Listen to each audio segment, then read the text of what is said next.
Just like every girl, sometimes my feelings get out of control and I get moody. Sometimes it could be from stress, hormones, or, well, lots of things. That's when I like to grab my peace pillow and do everything from hug it close to my chest if I'm feeling sad, or yell into it if I'm mad, or even just for a nap when I'm feeling a little tired. Once you've made a peace pillow of your own, you'll see it's so soft and cozy, the perfect thing to hold tight when your feelings get the best of you.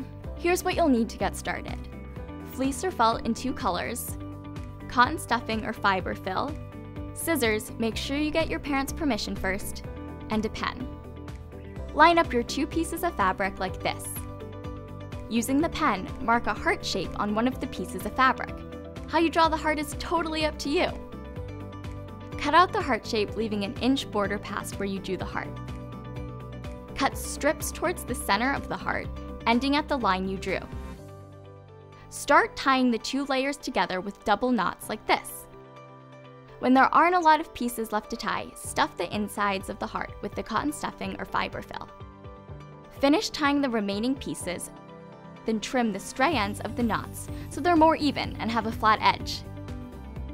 Now you've got your very own peace pillow, and hey, they're so easy to make. Maybe you can make some for your friends to show them how special they make you feel. If you want to learn more, check out some of our other videos, and you can tell us about your peace pillow in the comments below.